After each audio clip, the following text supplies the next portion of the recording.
दिल्ली आने जाने वाले और दिल्ली के लोगों ने दिल्ली में एक जगह का नाम जरूर सुना होगा, कश्मीरी गेट का।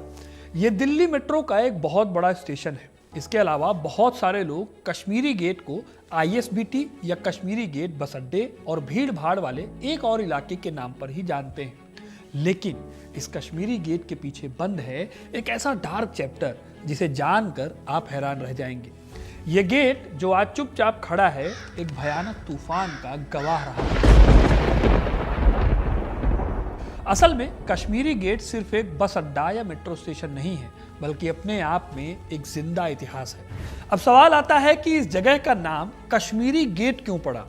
यह जगह जिसने पिछले करीब 400 सालों से दिल्ली को कई बार बदलते देखा है, इसका इतिहास बहुत ही रोचक है। आज के इस वीडियो में मैं आपको रूबरू कराऊंगा कश्मीरी गेट के काले इतिहास से, क्योंकि अपना इतिहास नहीं जानोगे तो खुद को कैसे पहचानोगे। बात है 1638 की, जब मुगल बादशाह शाहजहां ने तय किया कि उन्हें आगरा की तंग गलियों में नहीं रहना। उनको खुली सड़कों पर पूरे शहर को अपना जुलूस दिखाना पसंद था। इसीलिए उन्होंने तय किया कि एक नई राजधानी बनाई जाएगी, और इसी तरह से नींव पड़ती है दिल्ली के एक और शहर की, जिसे शाहजहानाबाद कहा गया। आज की तारीख में जिसे आप पुरानी दिल्ली के नाम से जानते हैं। इसी पुरानी दिल्ली में मौजूद है लाल किला। बादशाह ने इस शहर को चारों तरफ से एक ऊंची और मजबूत दीवार से घेर दिया था। यह दीवार इतनी मजबूत थी कि दुश्मनों को दूर रख सकती थी और शहर को सुरक्षा दे सकती थी। शाहजहां ने दिल्ली को घेरने वाली लाल किले की इस दीवार में 14 बड़े और करीब 16 छोटे दरवाजे बनवाए थे।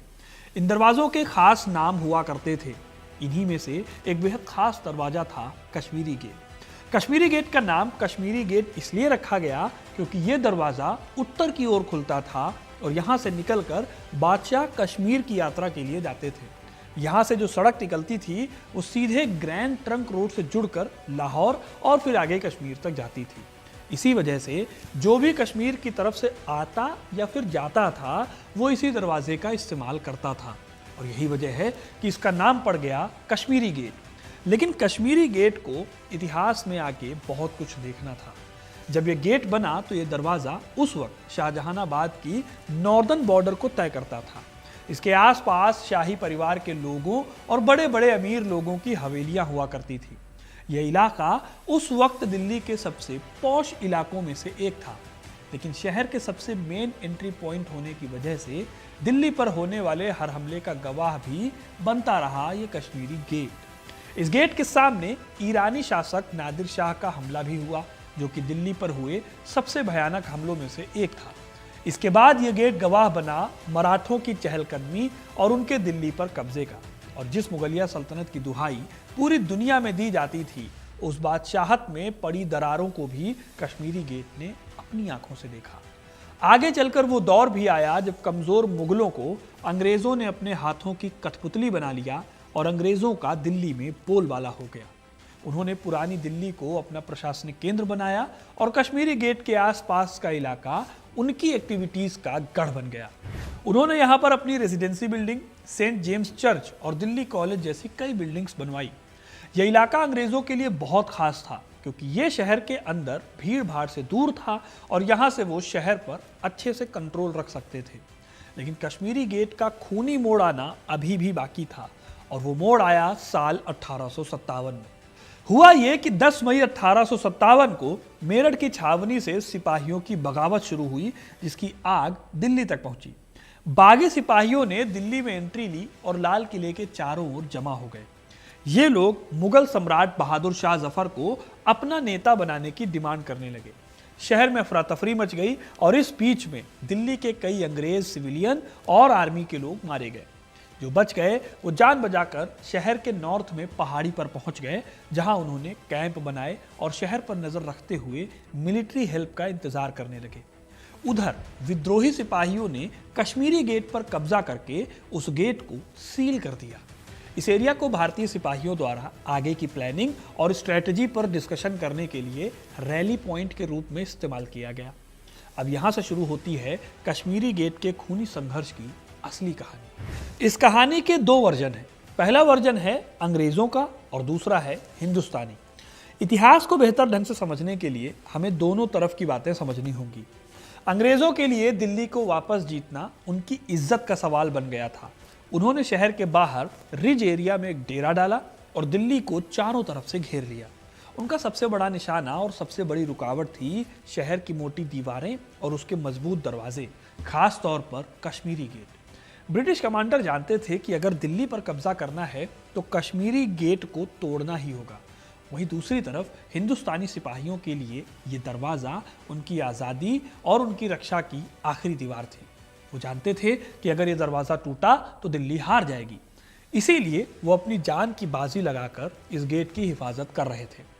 इस तरह दोनों ही तरफ से पुरजोर कोशिश हो रही थी और इस कोशिश में 4 महीने तक ये घेराबंदी चली। फिर आखिरकार पंजाब से मदद लेकर दिल्ली पहुंचे एक अंग्रेज जनरल जिनका नाम था जॉन निकोलसन। अंग्रेजों के लिए निकोलसन किसी हीरो से कम नहीं थे, बहुत खतरनाक शख्स थे। आते ही उन्होंने अपने बिहेवियर से अपना सिक्का जमा लिया और इसका रिजल्ट ये हुआ कि दिल्ली की कमान संभालने वाले जनरल विल्सन को हटा दिया गया और जनरल निकोलसन को कमान दे दी गई। निकोलसन अपने सीनियर विल्सन को बिल्कुल भी पसंद नहीं करते थे। उन्होंने विल्सन के बारे में लिखा था, मैंने अपने ज़माने में कई बेकार जनरल देखे हैं, लेकिन उनके जैसा अज्ञानी, धूर्त और रुकावट डालने वाला जनरल मुझे अभी तक कभी नहीं मिला। शहर की हालत को देखते हुए निकोलसन ने तुरंत फैसला किया कि दिल्ली पर हमला करने और शहर को फिर से अपने कब्जे में लेने का यही सही समय है। उन्होंने लिखा, खेल पूरी तरह से हमारे हाथ में है, हमें बस एक खिलाड़ी चाहिए जो मुहरे चलाए। बुजुर्ग विल्सन को निकोलसन की बात मानने के लिए मना लिया गया और 14 सितंबर 1857 की तारीख तय की गई। इस तारीख में निकोलसन को हमले का नेता बनाया गया। इस हमले में कश्मीरी गेट के जरिए शहर पर हमला करने का प्लान बना। 14 सितंबर 1857 की सुबह अंग्रेजों ने कश्मीरी गेट पर हमला कर दिया। इस हमले को निकोलसन ने खुद लीड किया। ये बहुत भयानक लड़ाई थी जो सर्द भरी सुबह से होकर कई घंटों तक चलती रही। इस लड़ाई में दोनों ओर से कई लाशें गिरी। आखिरकार अंग्रेजों ने कश्मीरी गेट का एक हिस्सा गिरा दिया। इसके चलते सेना दिल्ली में घुसी और कश्मीरी गेट पर कब्जा हो गया। जल्दी ही अंग्रेजों की सेना ने दिल्ली पर कब्जा करके 1857 की जंग का रुख बदल दिया। अगले कुछ दिनों में दिल्ली में सिपाही प्रतिरोध की कमर तोड़ दी गई, जिससे उन्हें हार कर शहर छोड़कर भागना पड़ा। बहादुर शाह जफर को गिरफ्तार करके उनके बेटों को उनकी आंखों के सामने गोली मारी गई और उन्हें रंगून भेज दिया गया। हालांकि ये सब देखने के लिए अंग्रेजों के हीरो निकोलसन वहां नहीं थे, क्योंकि निकोलसन को गोली लगी थी और वो बहुत ज़्यादा घायल हो गए थे। उनके घावों का इलाज के लिए उन्हें आनन फानन में पहाड़ी की चोटी पर वापस ले जाया गया, लेकिन वो ठीक नहीं हो पाए और कुछ दिनों बाद उनकी मौत हो गई। कश्मीरी गेट से कुछ दूरी पर उनको उसी जगह पर दफनाया गया जहां लड़ते हुए उनकी मौत हुई थी। आज भी उनकी कब्र वहां मौजूद है। विद्रोह के बाद अंग्रेजों ने यहाँ बहुत से भारतीयों को फांसी पर भी लटकाया था। ये एक तरह से अंग्रेजों का बदला था और वो दिखाना चाहते थे कि उनकी सत्ता को चैलेंज नहीं किया जा सकता। कश्मीरी गेट, जो कभी दिल्ली का गौरव था, इस समय पर डर और दहशत का सिंबल बन गया था। ये जगह अंग्रेजों की जीत का सिंबल बन गई। उन्होंने पुरानी दिल्ली को रीऑर्गेनाइज किया और कश्मीरी गेट के आसपास का इलाका और वहाँ पर ब्रिटिश बस्ती को डेवलप किया, जो कश्मीरी गेट से कुछ ही दूरी पर आज की डेट में सिविल लाइंस के नाम से जानी जाती है। कश्मीरी गेट में फिर अंग्रेज़ों ने सेंट स्टीफेंस कॉलेज, लुथियन रोड और एक बहुत बड़ा रेलवे स्टेशन बनाया, यानी कि पुरानी दिल्ली रेलवे स्टेशन। जल्दी ही कश्मीरी गेट वो जगह बन गई जहाँ से अंग्रेज़ों ने अपने नए शहर की नींव रखी। यहाँ का माहौल बदल गया था। अब यहाँ नवाबों के काफिले नहीं, बल्कि ब्रिटिश अफसरों की बग्घियाँ और रेल की सीटियाँ सुनाई देती थी। हालांकि एक दिलचस्प बात यह भी थी कि इतना सब कुछ डेवलप कराने के बाद अंग्रेज़ों ने इस गेट को दोबारा नहीं बनवाया, ना ही इसकी मरम्मत करवाई। उन्होंने जानबूझकर इसे टूटी फूटी हालत में छोड़ दिया। क्यों? क्योंकि वो इसे एक निशानी बनाना चाहते थे, एक ऐसी निशानी जो हर हिंदुस्तानी को यह याद दिलाए कि अंग्रेज़ों से बगावत करने का अंजाम क्या होता है।